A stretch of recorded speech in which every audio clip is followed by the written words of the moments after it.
choosing to find the positive. That's the simple thing for me. It doesn't mean we don't acknowledge that there are other elements of what's happening, especially the emotional parts of what happens in moments of grief or difficulty. But there is always the opportunity to find the path toward what is better and what is good. And we can choose to find our center in that space. It is so easy to slip into the negative. It's a safe place. It is much more courageous to choose to find the positive and move forward. Well, team, welcome back. This is your host, Matt Drinkon. This is the Eternal Optimist podcast, and I have not one, not two. There are three people here today, myself and my two amazing guests. And today, we are going to make history, and we're going to have an impactful conversation that could be or could not be the most important conversation you ever heard on a podcast. So just buckle up and get ready, because this could be the one, team. This could be the one.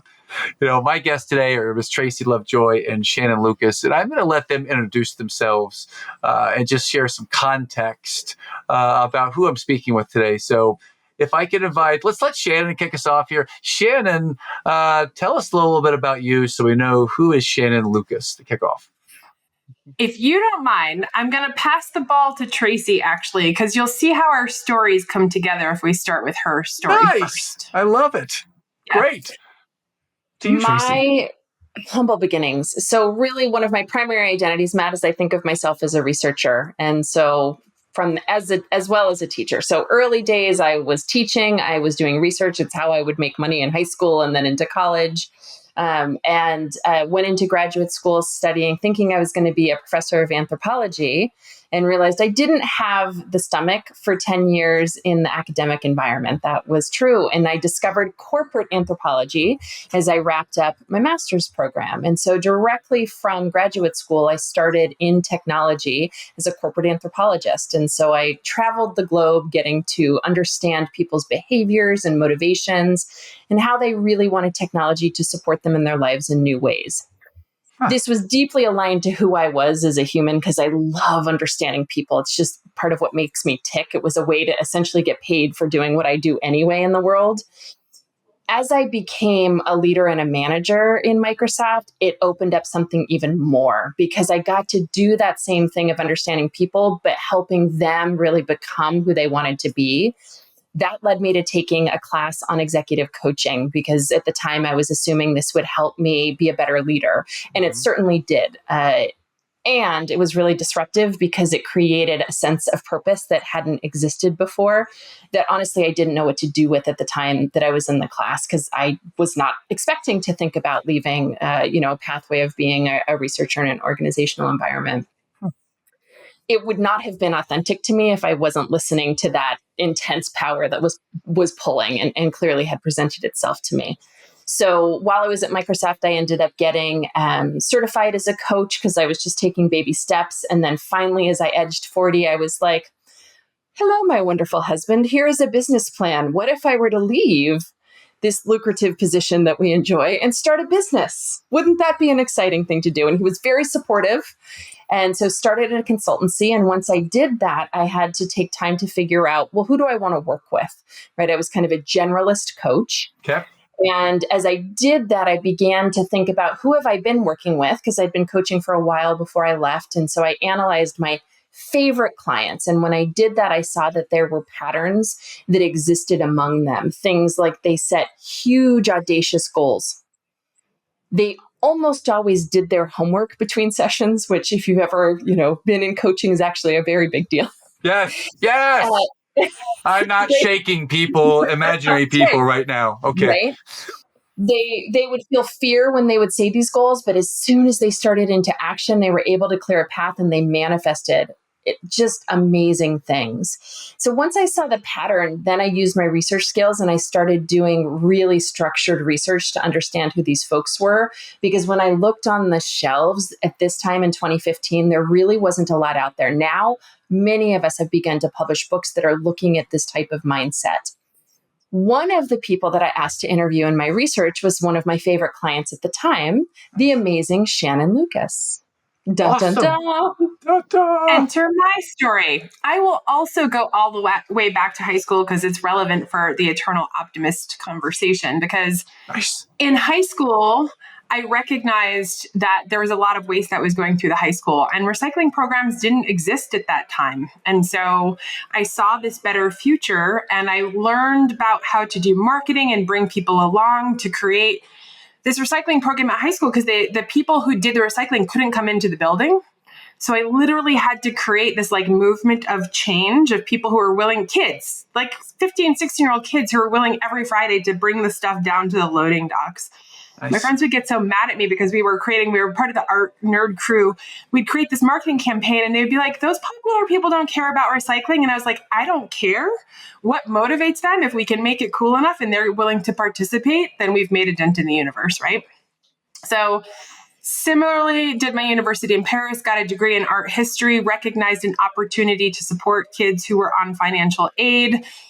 The easiest way to fix that problem was by becoming senior class president. So that's what I did because I saw this need to get this thing done, which we did. We created this whole, and it still exists right now. Well, hold on a second. You became senior class president. You, the self-renowned like art nerd, became class president. How did you do that? Because I was a huge nerd too, and my hook up with Matt Drink On slogan did not get me the presidency when I was in high school. So how did you do it? It turns out that marketing skills are incredibly important, and having a vision and a vision that is purpose driven ignites a lot of people. And if you can reduce the friction to help them participate, and it's what we talk about in our classes. What I found were all of the early adopters who were just behind me in terms of giving a shit and having the energy to do something. And so you create this movement by activating those people. So that's how we did that. And then, as one does when one comes back from France with an art history degree, I became a network engineer. What? Awesome. Okay. It was the late 90s and I could sort of spell TCP/IP and understood the OSI model. And so I got a job doing that. And I went really far down that rabbit hole because it was super interesting at the time. And I really wanted to understand how the tech was working. But once I understood that, I was like, yeah, but what are the customers doing with it, right? So I did the .com thing in Seattle. That failed. I had worked at Microsoft before that. I started a couple of companies and I got recruited back into the corporate world to go to the dark side of sales. When you're on the engineering side, I saw your background, Matt. You've been on the dark side for a very long time. What? What do you mean? What do you mean? What in my background would tell you I'm on the dark side? All of those sales. So I ended up working for T-Mobile in the era where the first converged BlackBerry came out. And I was super curious. It was such a fun role because I was like, I can help customers understand how to use the technology instead of just being in the bowels of the network data centers, right? Mm-hmm. I did that for a long time. I ended up at Vodafone. And what I realized along the way was the customers don't even understand the art of the possible. And so going to them and trying to create that reality was really challenging. And so I started doing innovation programs, got tapped to build out an innovation program globally around Vodafone. The thesis for that program, so there were 3 of us who were in the Bay Area and one in the UK. We didn't want an ivory tower of innovation. We didn't want to be totally disconnected. We're like, let's find the positive troublemakers who are around the globe at Vodafone. Okay. Let's connect them. Let's give them a shared language. Like they're already doing great stuff, but what if we could just reduce the friction and stop reinventing the wheel? Okay.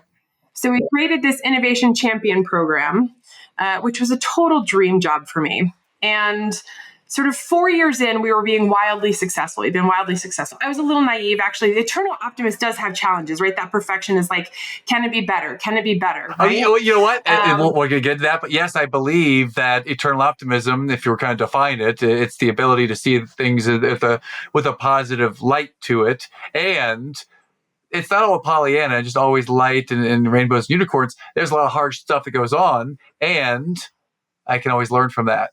And that's what makes me stronger, is taking the hard stuff, learning from it. To me, that's what eternal optimism is. So, yes, back to you. 100%. 100%, Matt, because it's a great segue. So what I was seeing at the time, so we had tens of millions of in-year revenue, hundreds of millions in pipeline, products in the marketplace. We completely changed who we were talking to from procurement and IT to the C-suite of the Fortune 500. Nice. And I was burning out. And I was burning out because I could see that there could be higher engagement in terms of the innovation champion community. So no matter how big the program grew, and it always had, you couldn't be voluntold, you had to apply yourself. They weren't all showing up the same way. And I was like, okay, so if we have 100 innovation champions and 30 are crushing it, why am I failing at activating the other 70%?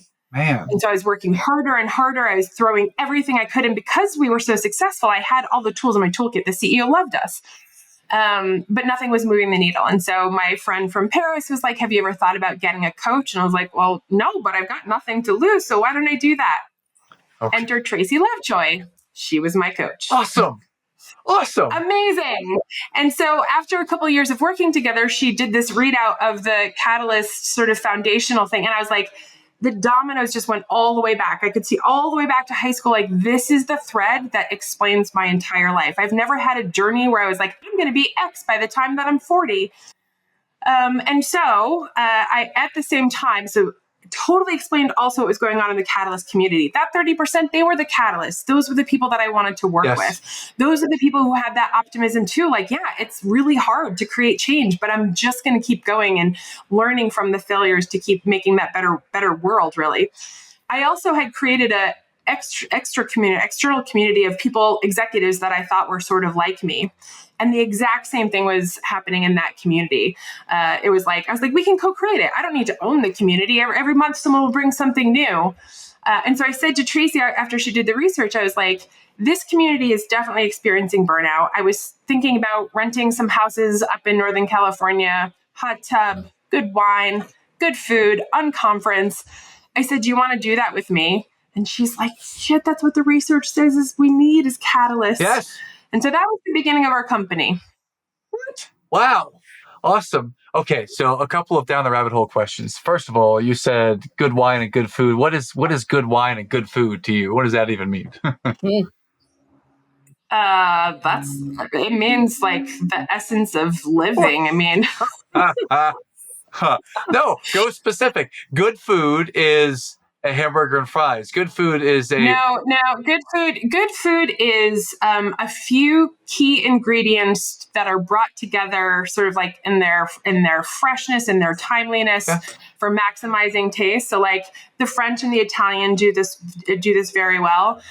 If you ask me about wine, it's actually champagne. So I'm turning 50 in September, and I'm hosting a bunch of people, including Tracey, in the Champagne region to have some good wine and some good food. So if you ask my friends the two words to describe me, it'll be sparkles and bubbles. Awesome. So that's my good sparkles and bubbles.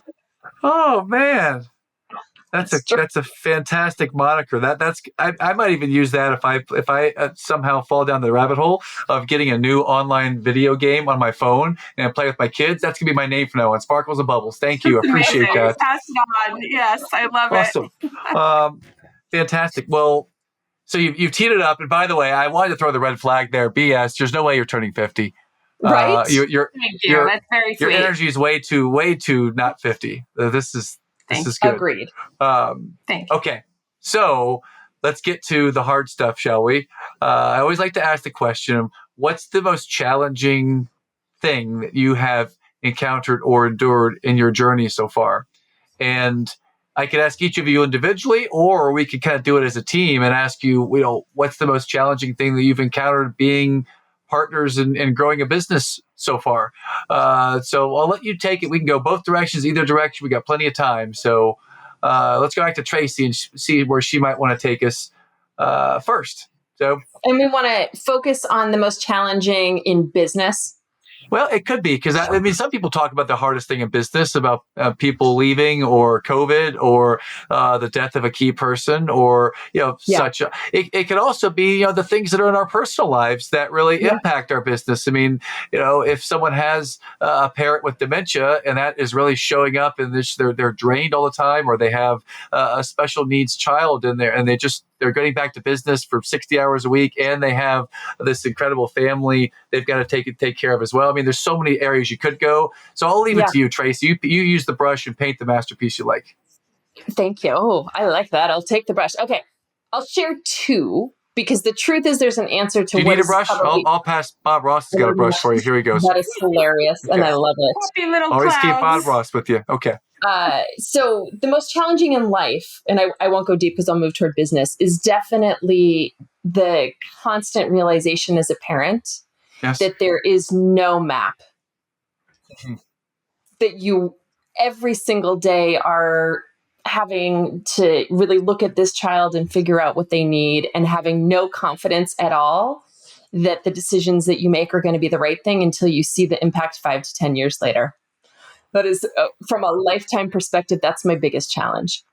Because there's such a deep sense of, obviously, responsibility within it. And Yes. the years that I spent listening to books, I can look back and be like, oh, that was not the path I should have done. Yeah. So, Well, how old are your children now, Tracey? my daughter is 16, almost 17, and my son just turned 13. Oh my gosh. So you're ahead of me by like 7 or 8 years in your oldest child. So yeah, I'm gonna have to ask you. You know what? We're not offline. I'm just gonna ask you right now. What is it between 16 and 9 that I may not know right now that might serve me to be aware of with 3 girls? It's embedded in the way that I frame the challenge is like, and I'm guessing just getting to know you even in these few minutes, it's about really paying attention to them and being able to transition whatever you bring with you, your own childhood experiences, the books you've read, what you might have wanted as a kid, right? And leave those on the side and really pay attention to what that human in front of you is telling you with their body, with their words, with their emotional reactions, because the things that you need to know are being shown to you. And you won't know if what you're doing is right. So self-compassion, and Shannon, I'm sure will chime in on that. So that's kind of the lifetime big challenge and the biggest reward, right? I love being a parent. Yes. In business, there's a similar thread, and I didn't know this till you asked the question. Aligned with the not knowing, is the constant learning curve of being a business owner is the gift and the curse. Because each time you've mastered anything in the growth of a business, you're at the next stage of your business and you have no idea what you're doing again. As soon as you're good at one thing, then you realize all the other things that begin to come online. And you're like, oh, look, I am constantly bad at things all of the time. And so, that sense of loneliness, that sense of, I need to pretend that I know what the heck I'm doing is constant. And as Shannon and I make decisions in scaling and making sure we're really honoring the fact that we are a very purpose-led organization, it's back to the kids. It's that sense of responsibility. And are we doing right, by the population that we have named and that we really want to serve? And are we growing a business so that we're doing this in a way that's responsible and sustainable long-term? Mm-hmm. Having a business partner, certainly there's a challenge when you have two strong, optimistic people. I'm not trying to downplay that, but it also solves so much of what the problems are for folks that are entrepreneurs, because I don't ever feel like I have to make the decisions alone. Okay. Right? I don't feel like I have to sit and just be isolated. The co-creation that's constant, and it makes us both braver, I think, to have one another to step through that ambiguity and unknown. So that's me. Oh my God, you say so many words that like your words fire me up. And anyone that says the word co-creation with a big smile on their face, I get pretty jacked up. So awesome. Well, then I go to Shannon then, and based on what Tracey had shared, Shannon, I'm curious, what was the first challenge that the two of you faced in building the company? We'll start with that. What was the first big challenge? The first big challenge was actually the moving from it being a passion project that had sort of low risk. So like, to finish my story, we started the company in 2017. I stayed in the corporate world until the end of 2019. Okay. So we did it for a number of years sort of as our passion project. But when you're, and so Tracey had a thriving consultancy and coaching business that she was, brave enough and generous enough to roll into our business to move this forward. And it's hard, Tracey shared all of the beauty, and all of that is true. But like, I used to have work husbands at work. I have a work wife, and Tracey and I spend so much time together. It becomes like the other primary relationship in your life. But this is tied almost more deeply than, at least for me, my like romantic relationship with my husband in terms of self-worth and what I'm putting out into the world and financial things and like all of the things that we have, like these deep, I don't know anyone who's escaped life by the time that they're an entrepreneur who isn't bringing some of those sort of personal challenges to the table. Certainly. And so I think most people they keep it at this like abstract business level as if we're not humans who are bringing our histories into the business, right? Yeah. And so they don't have the really tough conversations. Well, how do you like to be rewarded? What does compensation mean to you? What does achieving your purpose mean in relationship to money? How fast do you want to grow the business? How much do you want to work? Who's responsible for it? There's so much as you're starting a business like that. And so I love Tracey because we're both super into the growth piece. And so we found this woman who specializes, she's a clinically trained therapist with an MBA who specializes in helping co-CEOs, essentially co-founders, come together to work through the morass of all of the stuff that you're bringing to the table. And it was hard. Yeah. It was really, really hard. And I think we were in the middle of doing this during COVID when like the rest of the world was also falling down and we had no extra capacity to show up with the cushion, the spaciousness that we probably otherwise might have been able to bring to the table. And we pushed through, and it's such a strong foundation. And just this constant commitment, like we haven't actually talked about it a ton, but like, one of my core values is this like constant commitment to growth and growth mindset and having a partner who shows up the same way. I mean, I said the same thing to my husband in the early days. I was like, are you on this journey for kind of constant self-growth and growth mindset? He had the best answer, by the way. He's like, I'm totally up for climbing the mountain with you as long as there's some plateaus along the way. And I was like, that's the perfect partner for me, because otherwise I'm just go, go, go, go, go. So that's the work one. And I would echo, I was a single mom basically from day one. So on the personal note, that's just it's a massive challenge. And the balance of, there's a dark side. The purpose work that we do is beautiful, but there's a dark side to having that purpose, which is, you can feel like you're never doing enough. There's always more that you can be doing in the world. There's more people that you can be helping. There's more impact than you can be driving, but you also have these tiny little humans that you're responsible for doing that with. Yes. And so one of the things that I learned pretty early on, and it was an intention the same way that Tracey's talking about it, which was, and because I had a single mom back in the days when there wasn't flex work, there wasn't remote working, and it was really hard for her. Yeah. And so I stayed in a career that was not super demanding and not super purpose driven because it gave me, frankly, enough money to have the cushion to be a single mom, but also the flexibility to be really present for my son. And just echoing Tracey, like having an asymmetrical child and having them like genius child and having to navigate all of the complexities that brings, there's no guidebook. Right. And so just all of the things that the energy and the self-doubt and all of the pieces that are part of that journey is just really hard. So Jen, just coming back to the self-compassion, it's like you do your best with the information that you have and finding people who can support you. But just coming back to like the dual purpose of work and family is really hard to navigate. And I just want to say, when I mentor and talk about it, I want people to think in terms of eras in your life. Doesn't have to be both of the things all of the time, right? Okay. You can choose your different priorities about what you're going to focus on. And so for 8 years, I was like, I'm focusing mostly on my son. And then when he needed me a lot less, then I could take an international job where I was doing all of this amazing purpose stuff and be fully present. By the way, he lives in Germany now and he's doing all this international travel. And I asked him, I was like, did you ever notice when I had jet lag when you were growing up? He's like, I never noticed. Oh, go Shan. No. Oh, yeah. Nice. Is that your go-to move right there? Are you like a fist bump? Like no, not normally, but that was the feeling for that one. Totally. That was a like definite intention when I was going through those years. When you have a big moment of joy or a big victory, do you have like a yell, a scream, a move, a thought? Is there a ritual that you have whenever you have a big success? Yes. What does that sound like, look like, feel like?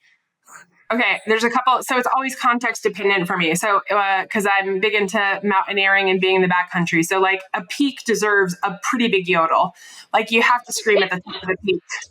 A yodel? No, you have to. Wow. Yeah. I mean, it's like a big scream at the top. I won't do it because I don't want to blow people's ears out, right? Well, we don't want also- to blow the ears out, but we might want to give on a scale of 1 through 10. 10 is a scream yodel. Can you give us like a 3 or a 4? What's a yodel sound like? No, you can't do it. I can't do it half-assed. I can't. Oh. It's like it's a whole body kind of thing. Fair. Well, in that case, for our watchers on YouTube who are deaf, they don't hear, they're hearing impaired. Can you give us just give us the body language of the yodel?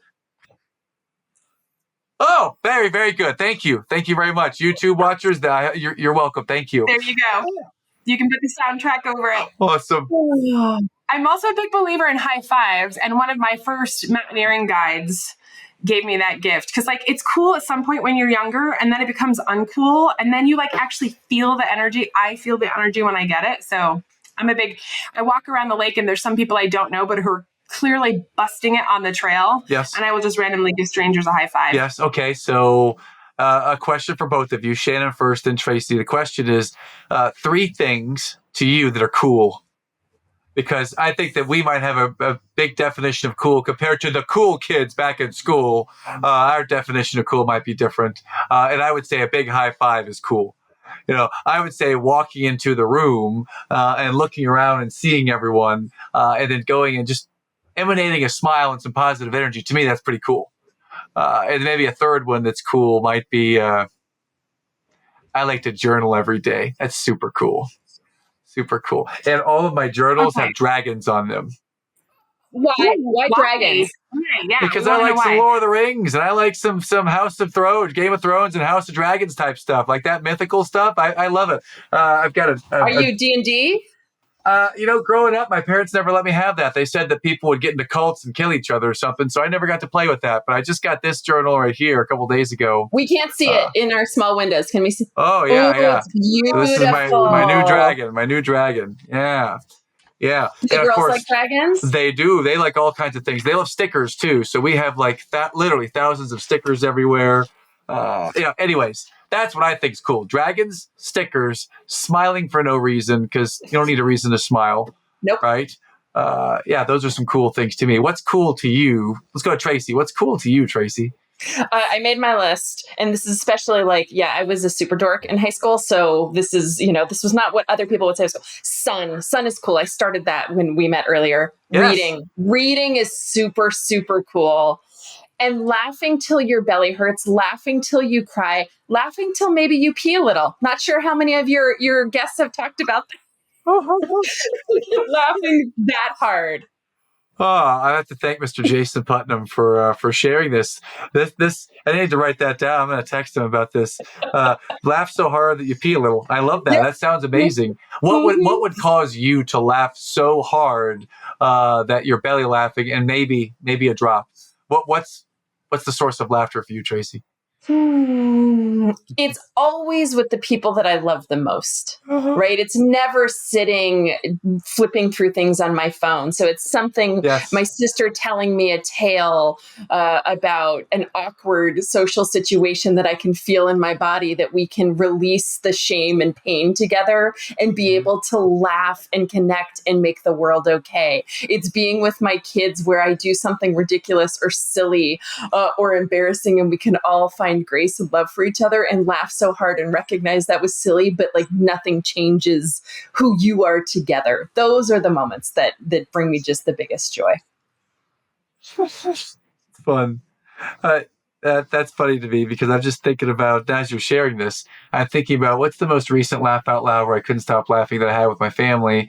And literally what they always laugh at, this is funny, maybe it's inappropriate, I don't know, but they laugh when I get punched in the gut or below the belt. I'm 6'7", and literally my kids are of the age that if they run around the corner and I'm walking around the corner, they will run right into me and rack me in the nuts, and it hurts, and they all laugh at that. So I don't know if I should say that out loud, but that was something we were all laughing at that yesterday. And so is it all girls in your family? Did I hear that right? Yes. Okay, so they don't actually they don't understand. There's no No, not That's really. hilarious. No. That's so funny, and yet you're laughing. How do you laugh through that pain, Matt? I'll tell you what's really funny. Like? Well, what's funny is that when my 5-year-old runs around the corner and she runs into me and it hurts, and everyone comes running around the corner. What happened? She says, "I hit Daddy in the vagina," and that, and then I say, "Hold on, I'm a boy," and then my other daughter says, "In the peanuts." Yeah, that's it. That's what had us laughing out loud. So that's why you're laughing. A little bit, yes. Through the pain. Yes. What does that face look like, Matt? Show us that face. Almost vomit face. Well, yeah, it's a rough face, but here's the thing. You're talking about earlier about the playbook for being a parent. It's constantly changing and evolving, and you got to let go of your own former trauma, former stuff. So there would be a time when I might have felt like I was the butt of the joke, or the peanuts of the joke, if you will. And I wouldn't have found it that funny, and I may have been upset about it. But nowadays, after years of patience practicing with kids, now it's it just rolls off the back. It's okay. It's totally it's a funny those people moment that you don't sit with the shame in, right? The folks that you can just let them see you at the best and worst and be able to laugh it off so it doesn't sit inside. I'm so with you there. With you. Yeah. So that's something. Also, here's another quick thing, and I'll come to Shannon for a second. Here's the thing. We have a 3 birds' nests on our back deck, or bird houses, because my in-laws paint bird houses and make them with the wood shop, whatnot. So we have one, and a mother bird has 3 babies in there. And my wife recorded from inside the house through the window the first flight of one of the babies, and it survived, and it made it, and it flew out, and that was really cool. And all you can hear the entire time are the kids battling in the background to see who could stand in the one spot right over there. Not even a very good sight for the front row of seeing the birds fly, but they were battling over who gets to sit in that spot or stand in that spot. That was it. Beautiful tweets happening, but no. Yeah, I watched the video last night on the big screen, and I keep waiting to hear, "Oh, look at the birdie," and all I keep hearing is, "Lucy, out of my way! That's my spot, my spot." They missed the bird flying out. Julie's video, they missed the bird because they were arguing over who's going to stand in the spot. So that was a chance to practice some patience. Yeah. My cheeks are from laughing too much. You might make me pee a little, Matt. Good. It might happen right here on your podcast. Thank you. I appreciate that. Mission accomplished, Matt. You did it. Boom. #wedding today. Awesome. And when I say U.S. Open, anyways, let's go to the next thing. I'm thinking about golf too. All right, let's go to the next thing. Back to Shannon. Your turn, Shannon, for what's cool or what's got you laughing out loud. Wherever we're at right now, take it over, Shannon. Mine feels kind of boring to you guys. I think gratitude is cool. I have a daily gratitude practice. Boom! And it's super cool. Yes. It's so life-changing. And during the pandemic, when everyone was sent home and the boys were home, so my husband has 5 boys, I have 1. So we had a house full of boys. And we just realized the first weeks, everyone just went up to their rooms with their computers. Okay. And it was really hard to stay positive during that time. So we started this thing called GEO, which is a gratitude practice at dinner. So every night, and they hated it at first, but now when they sit down to the table, they're like, "You're first." They remember before we do. So it's what's 3 gratefuls, what'd you learn, education, what was your exercise today? Because everyone, including us, was on the computers. And what is something other that you did for someone else without being asked? So Right. I'm a gratitude junkie. I think gratitude is cool. I also think that self-knowledge is cool. I really like being around people who really know themselves and can do the things that you guys were just talking about, right? Like, just be your authentic self, have fun, carry as little shame as possible because you're like, this is who I am.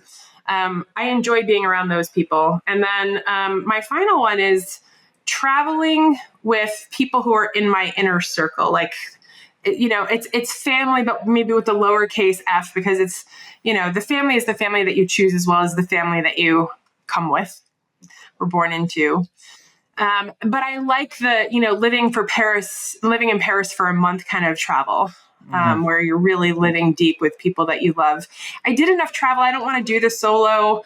I can see 4 more museums. Like, I want to live deeply and have a shared experience to witness each other and build on the depth of that experience. But also, whenever you're doing that, there has to be champagne. That makes it cooler.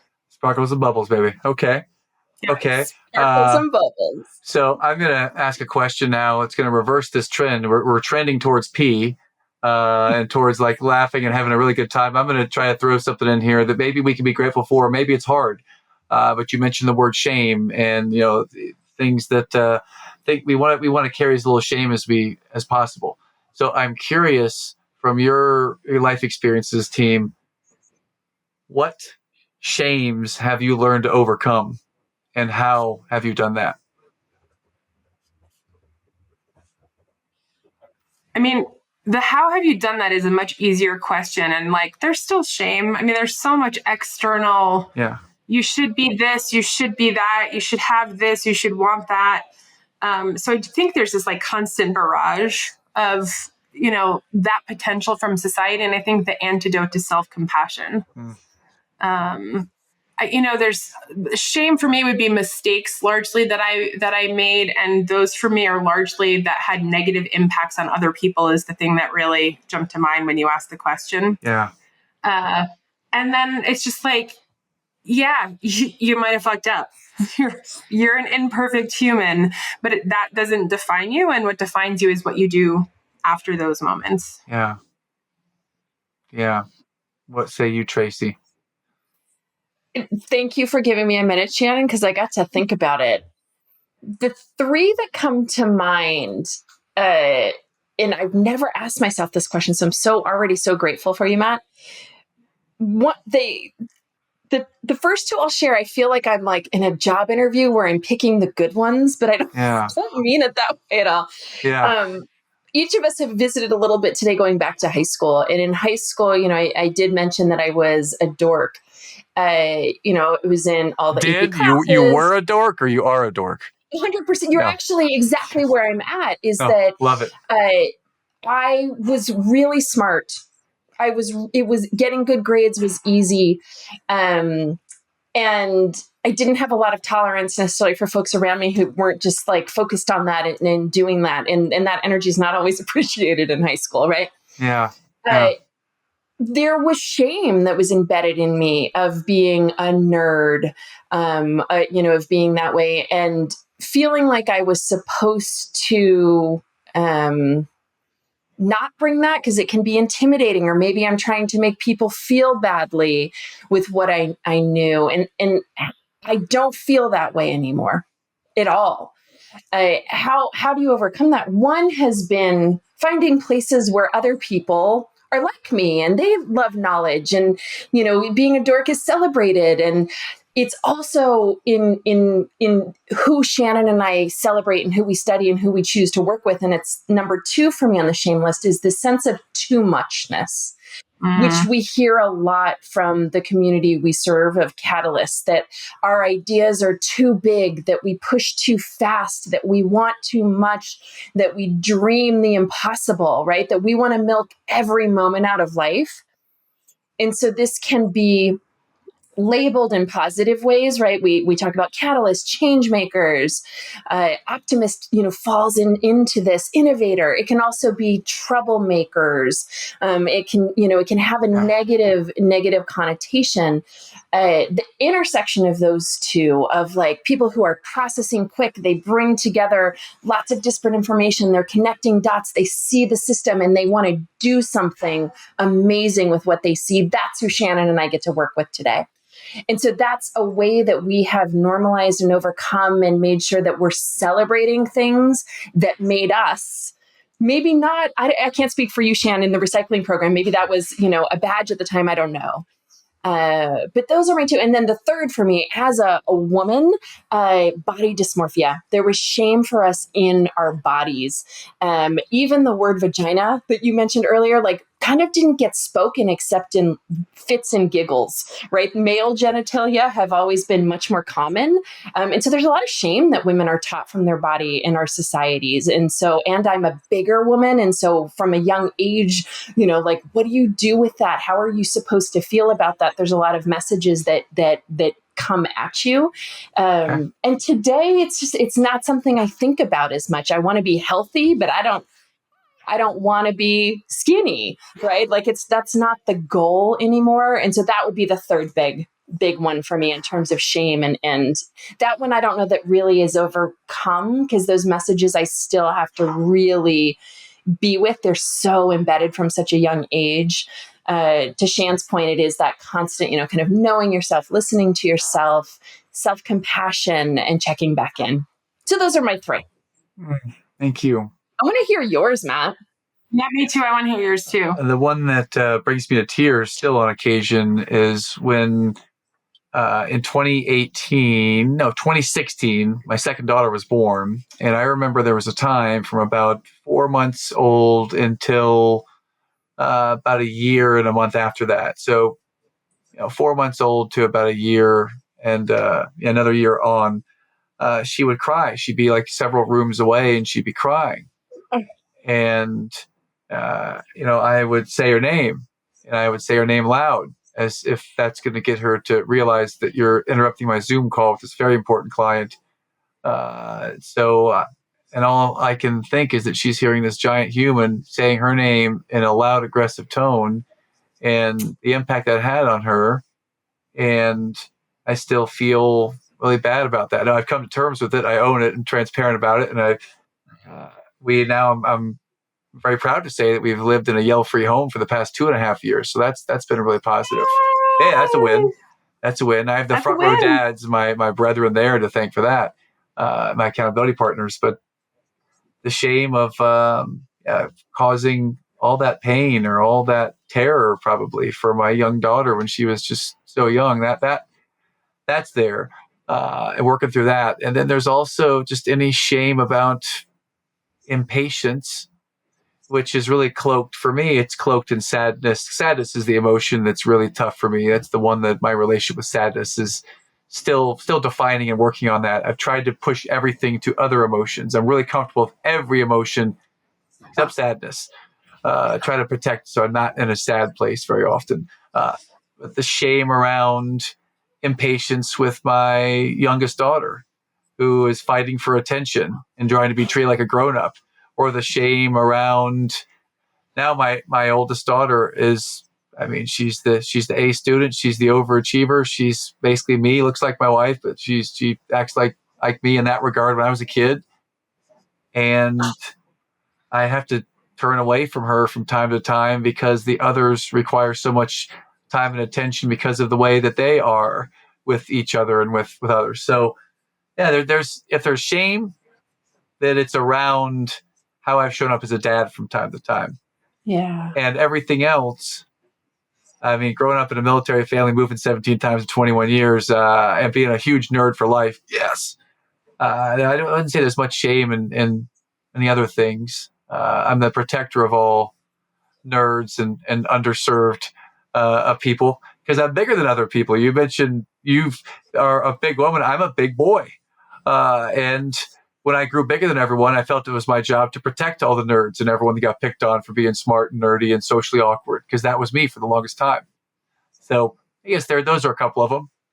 What was your how? Sorry, Shan, go ahead. I was just having the conversation about masculinity, men, and sadness. So I just want to thank you for sharing that, because I just don't think it's talked about enough, and it makes me teary just thinking about it, Matt. Because it's like at such an early age, you're allowed to have almost every other emotion as a boy, except sadness. And I cried for days before my son was going to start at kindergarten. He had been at this beautiful Montessori school. I became best friends with the teachers. Like, it was such a lovely environment. And I knew he was going to this school where that was not, like, his whole self was not going to be accepted. Yeah. And I was just like, I could see this sweet, really empathetic, sensitive boy, and that part of him was going to get stomped out, and I could see it. And there's nothing, I did my best, right? You try and invite it, but when every other data point in the world is telling you as a boy that that's not okay, your mom saying that it's okay is not, it's not enough to really turn the tide. Yeah. As far as emotions go, I grew up in a background. My dad was in the military. My mom was an English school teacher. She never had a stranger in any room. She talks to everybody. And then my dad's the opposite, kind of introverted and very disciplined. We moved a whole bunch. So I had to make friends fast, and it was mostly around sports or grades. And yeah, here's something interesting that happened back when I was in eighth grade or ninth grade. I had my very first dance, the junior high dance, whatever it is, in ninth grade. It was my last dance before I'm moving to Indiana in a week for my dad's job transfer again. I'm going to this dance. I have a date. We go on the date, my first real date. My dad gives me $20 for a date for two at Applebee's, literally like back in the early 90s, like 34 years ago.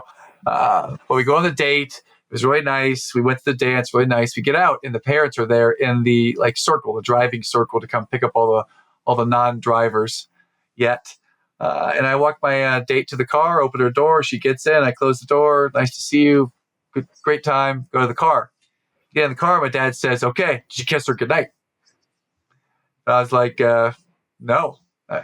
Here, get out of the car. Go open the door. Go over there. Go in there. You give her a kiss goodnight. Okay. So I open the door. I go back to the car. Her mom and dad are in the front seat, I might add. She's in the back right seat. I knock on the window. The window comes down.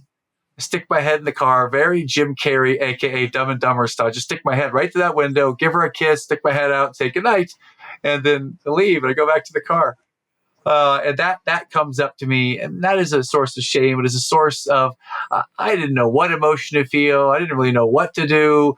And you hear some advice from a strong male father figure, and you do it. At least in my family, you do it, and we did it. And there was that. But I didn't know emotion. I knew victory in sports. I knew how to celebrate. I knew joy.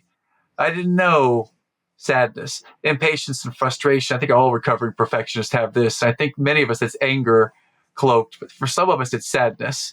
And that would be my challenging emotion that I'm working through. I don't know if I answered the question or what, but that's what came out.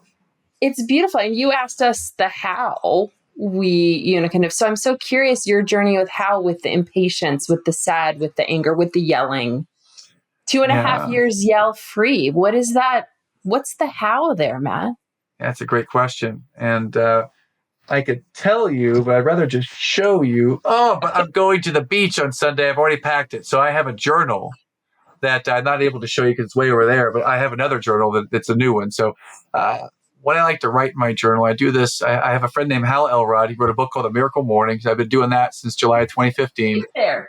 Yeah, Hal, great guy, and so many stories about him. He's super cool. I've been practicing The Miracle Morning for 9 years. And when I joined the Front Row Dads in October 2019, I asked my wife on the way to this dad's retreat to work on being a better dad and a better husband. And I asked her, Julie, so what can I do to be a better dad, a better husband, better human, better business person? Just what feedback can you offer me? I'm going around people that are here to learn and grow and work on this. And she said to me, you know what? I feel like we're all just kind of ships passing in your orbit. And I would love for you to not just hear me, but actually listen, hear, feel, and the whole 9 yards. Really hear me. Because you listen really good, but you don't always hear me. So since then, I started writing in my journal.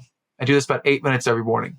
I'll write in there 3 things I'm grateful for, because I always want to find some magic moment in the day before, because the magic happens from moment to moment. If you're looking, you know how to look. But the way I would write in my journal, Tracey, is I would write down, who must I show up as today for Julie to say, Matt, you're a great listener. I wrote that down every day because it's not natural for me to wake up and think about how might I best serve my wife or best serve my kids. I wake up naturally and I go towards business. So this is kind of a pattern interrupt. So I had to write it down, and I wrote down every day for 6 months, every day, Monday through Saturday. And it kind of forced me to put that into the equation. And since then, now it's the priority. So now I don't have to write down every single day, who must I show up as for Julie to think I'm a good listener. Julie say, Matt, you're a great listener. I don't have to write that anymore. Now it's unconsciously competent. So our relationship is fantastic. It's never been better. And I would owe a lot of that to her giving me the feedback on study this, get better at this, or study this, be more aware of this, get better as a Mattism, feel more or be more aware as a Julieism. So be more aware and feel more with me is the way she would frame it. And we started doing that. So that's how I started to work on my relationship with her, start to embrace emotion, and I hired a coach. I work with a guy named Jim Dethmer, Dethmer, and he helped me to work on my emotional intelligence. And I have a little 4-step process that he taught me. And I use this little squeezy ball. To every client that I have, I give them a wow box and they get started. And there's always a squeeze ball in it. And I take the squeeze ball, and whenever I catch myself getting triggered by a number of things, used to be a mom, treat me like a kid, used to be kids screaming at each other, used to be, well, those are really the only ones. It's mom and it's kids and it's wife, because I'm a super high energy early morning person, and she is, don't talk to me before my first cup of coffee at 7 a.m. And I've already been up since 4. So it's like we're in different places here in our energy in the morning. And I wanted her to raise her energy game. And it was me wanting her to change that was a real source of stress for her, but impatience for me, which wasn't really anger, it was really sadness. I didn't know how to express that or how to work on that. So that was a tough spot for us. But then I started getting coaching on it, and I realized, you know what? I love her for the 95% of the things that I love about her. And this is like a tiny little sliver of something that she just chooses to do differently. And I still love her. So Matt, get over your own stuff here. Come on. So what happened is Jim taught me this 4 things: PABA, P for pause, A, acknowledge, B for breathe, and A for accept. So I pause, acknowledge this is happening, take a breath, and then accept it and move forward. And that's the little 30 to 40-second process that he taught me that lets me bring in the emotion and feel through it and then let it go, rather than just, all right, take it, compartmentalize, stick it in the drawer, and then just let it build up until it blows up years later, which is probably what killed my dad when he was 59, right? So Wow. I'm highly aware of that. I wanted to let this go. A great book I read recently, The Body Keeps the Score, trying to figure out all these ways to unlock this built up emotional baggage. And yeah, it's been a few year journey now, but really grateful we're on it. So I think you asked the question there, but I think that just came out. So yeah. Thank you for that gift. Thank you for Can asking. I ask a follow-up question? I don't know if we have time, but you've mentioned the front row dads a couple of times. Can you share a little bit about what that is? Yeah, of course. Front row dads is family men with businesses. That's it.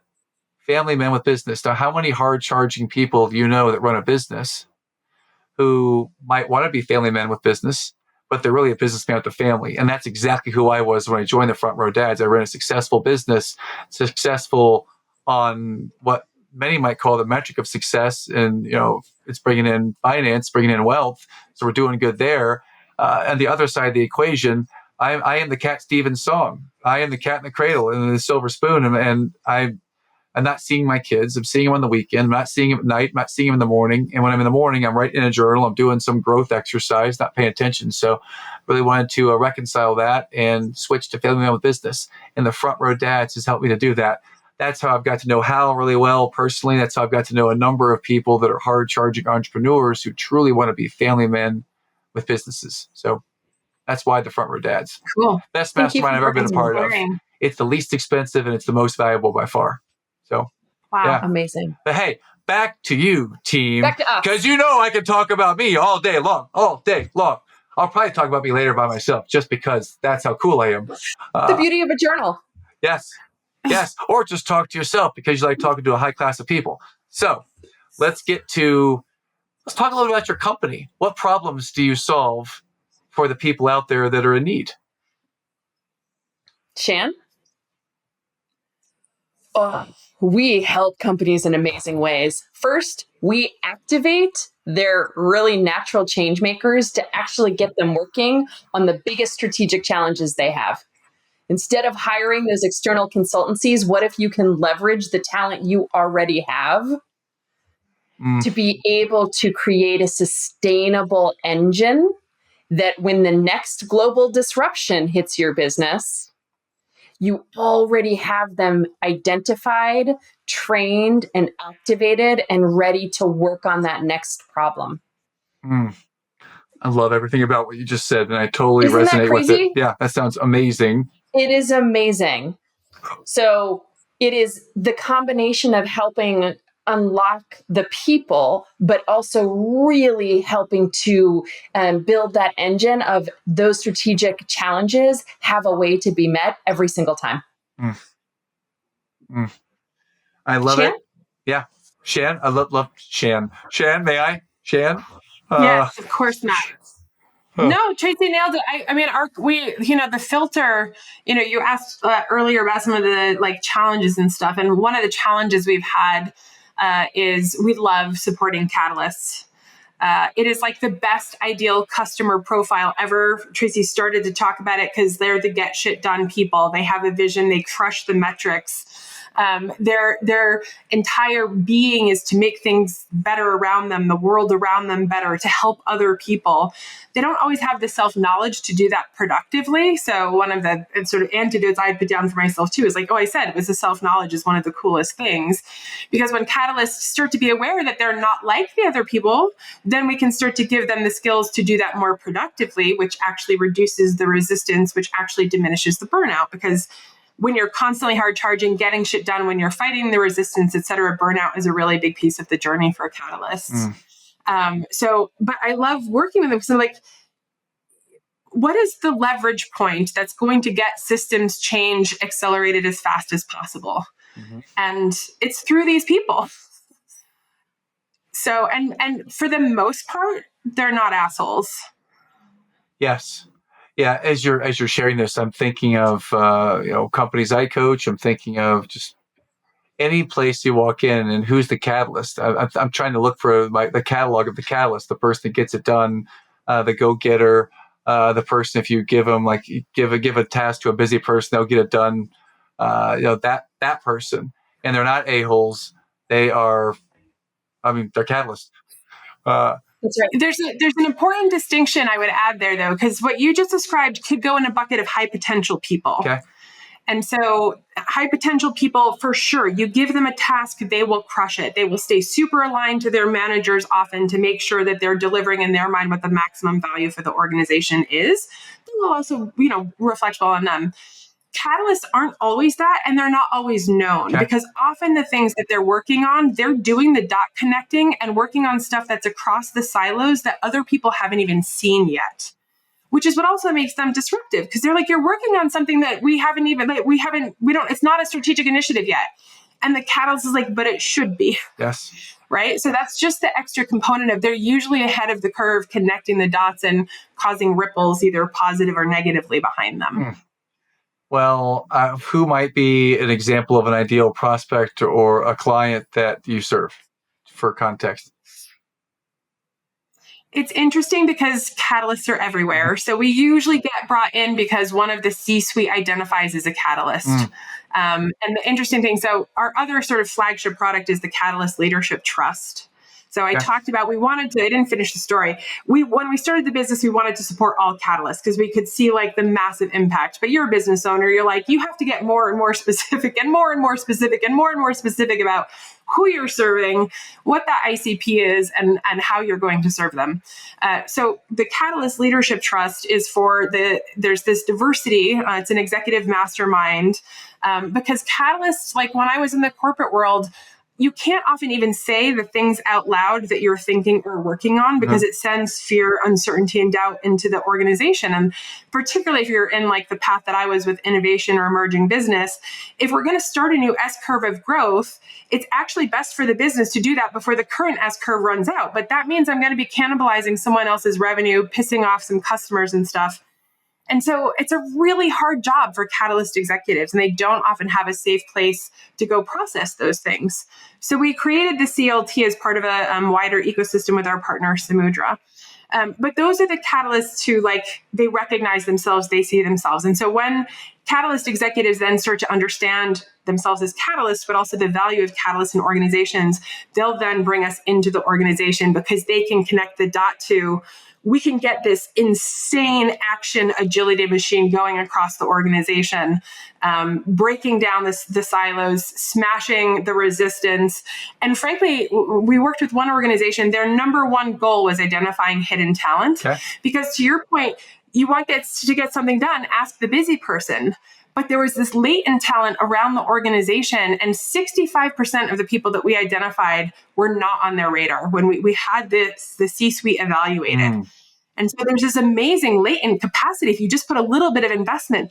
And it's interesting because sometimes the catalyst will apply for the program and they'll be on a PIP at the same time because their manager doesn't understand that they're a catalyst and doesn't know how to manage them. And maybe they didn't understand themselves as catalysts, which made them more disruptive. So you're just unlocking this beautiful energy and literally changing people's lives. Like on a weekly basis, we get emails about, this isn't just, I'm better at my job. The words are over and over, you have changed my life. Wow. And Matt, Awesome. I'd love to jump in that in terms of the ideal organization, the large small business and medium-sized business, like 2 to 10,000 folks, or teams within the larger enterprises, because it has to be something that really hangs together. And whoever it is, they are deeply committed to transformation. Often for us in our client base, this is because there is a big disruption in the field that they're in. So recent clients working in healthcare, working in satellite, working in financial services, right? These are areas that are experiencing massive transformation. And so you're watching the whole organization say, holy moly, as these things are hitting us, how do we leverage the talent that's existing exactly the way Shannon's talking about, so that we can build this engine so we are more agile? That's our ideal client. I would just add on to that. Tracey hits on a good point, because it's customers whose lunch has been eaten. So if you're not SpaceX and you were a satellite company, 18 months, your entire industry is disrupted. Yep. Right? Or you're in a marketplace where you're like, look, we know we need to grow to remain relevant and complete. So whether it's like a growth strategy or a disruption strategy, the truth is most organizations need their catalyst right now. This like never normal world of being able to deal with change and have that resiliency and agility. And so it's, where are the executive teams that understand that, and then can make the connection to, we just need to build this inside, not bring out, like Tracey was saying, not bring the management consultants to do the same thing that they did for the last 5 customers. We really create this and co-create the program for the culture and goals of the organization. Wow. Where can we find you? What's your website? What's your social media accounts? How do we schedule a demo and talk to you directly? How do we find you, team? 100%. CatalystConstellations.com is the website. Of course, you can connect personally with Tracey or I on LinkedIn. We love being in conversation with catalysts. Or you can, send us a note through the website. Fantastic. I also have noticed you've written a book, I believe. Can you talk about the book a little bit here? I think it's in the background, Tracey. Pull it up? So thank you for asking, That's Matt. right. Move fast, break shit, burn out. This is exactly what Shannon was talking about in our cycles. So this is not a how-to. Okay. This is the natural cycle of us catalysts when it's unchecked. And we haven't asked you, Matt, do you identify as a catalyst? Have I moved fast, broken things, and then burned out? Yes, I've done that a couple times. Is this a natural rhythm for you until you were really focusing on your journaling and that self-awareness? 100%. 100%. Yes. Yeah. Yes. So the book is really, it's our love letter to catalysts. And so we call it the Catalyst Guide to Working Well. And so in the book, we bring forward the research that I talked about in my introduction that I was doing starting in 2015, where we help catalysts understand who they are, because a lot of us we just always felt like that too much, that weird one. And the way I was talking about that shame that we can bring, like, oh, you're just pushing too hard. And so we help people feel seen, and then we help them understand how to move fast with intentionality, how to break the right shit, and how to do that by reduce your cycles of burnout and elongate the period of time between. Most catalysts we find are unlikely to totally take burnout out of their lives because catalysts love hard charging. Yes. And we're not suggesting that you should stop, especially that purpose-driven side. Like, you're going to find something, you're going to want to throw yourself into it, and then you're going to notice that burnout's coming, and so you're going to understand it's there, and you're going to be better at taking the break. like I literally start dropping stuff. Like you start to notice the early warning signs. My body literally becomes unbalanced. And so the frequency of dropping things increases. The frequency of ordering out food increases. And so you start to see these like telltale signs. Oh, I had a migraine. I haven't had a migraine in like 3 months, and that my body's trying to tell me something. So we wrote the personal operating manual is the way that we described the book. And a lot of people have given it to their spouses. My husband read it, and it's just like, this is me. And it reduces a lot of the like contention in relationships. Oh, you're not trying to be an asshole when you're moving forward and making all the plans and do all the stuff. That's part of you. It doesn't mean we don't need to change and meet each other in the middle, but just that like understanding is so important. Wow. I gotta tell you, it has been really easy to be around both of you today. You have me laughing and smiling, a couple times inside crying, maybe almost even broke a tear. I've really enjoyed this. I don't want it to end, and we've got to move towards the end of our conversation. So I would ask you this. Is there a question that you'd like to answer that I've not asked you yet today?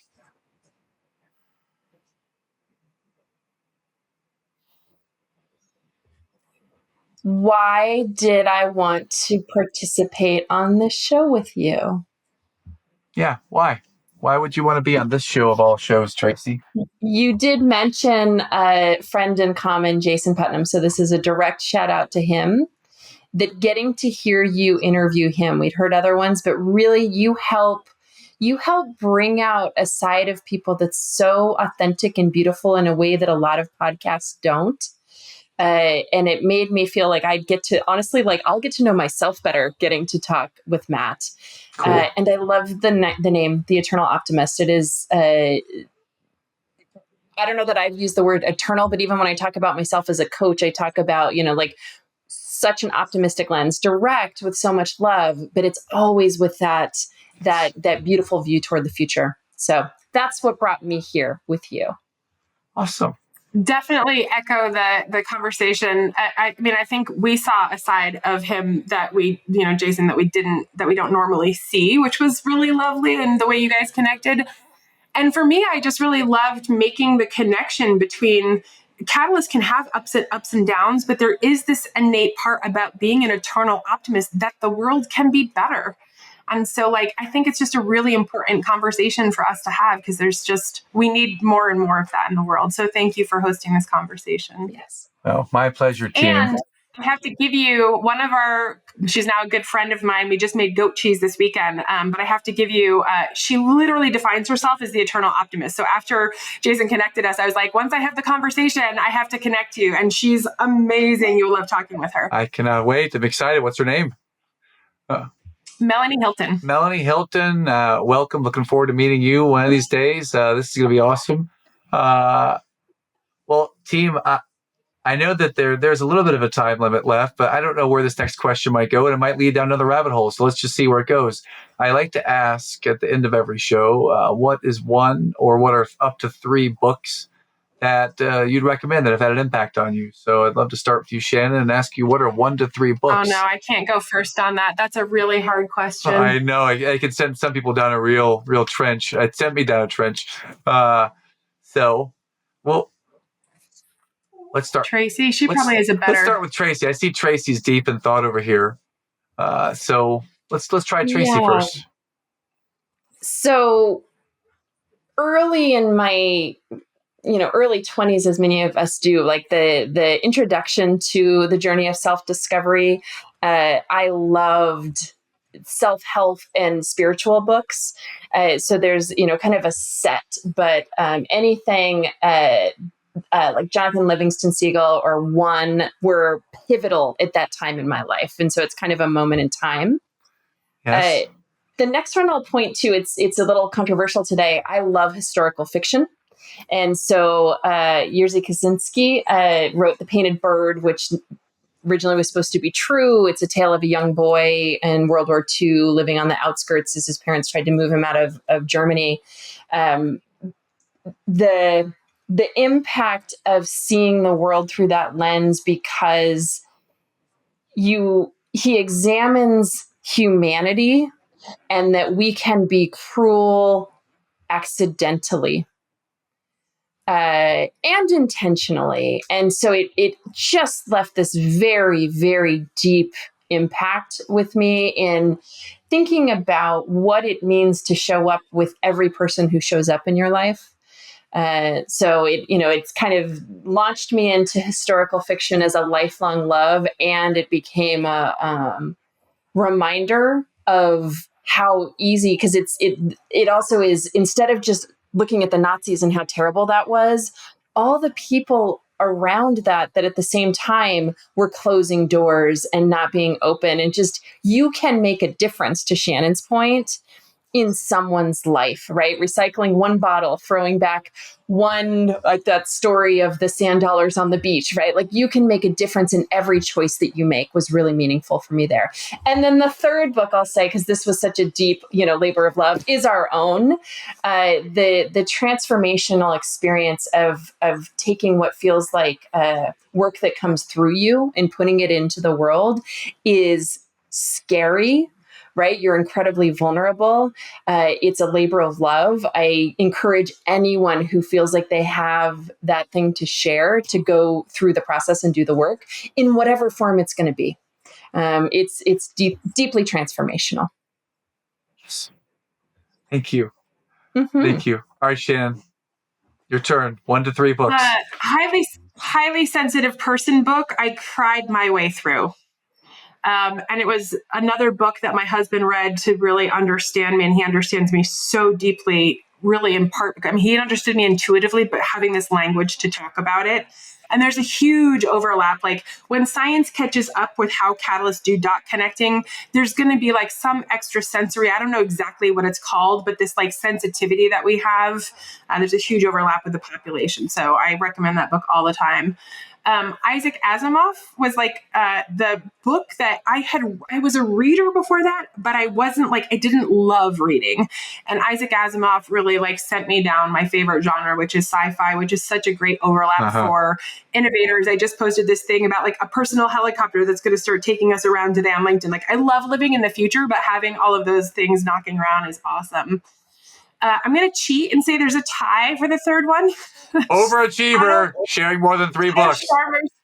So Otto Scharmer's work is dense, but Theory U was one of those books that described a lived experience for me that it was so helpful to have a name and a framework to presencing. And I was leading innovation there. And so I just really, actually going to his retreat with Peter Senge changed my life. So, but also Never Normal by Peter Hinson also changed my life. So he was one of the first books that we gave to all of the innovation champion at Vodafone. He became a dear friend.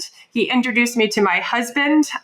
We're great partners with his company Nextworks. And so he's just like that one book. If I look at the domino effect that one book had, it literally has changed my life as well. So.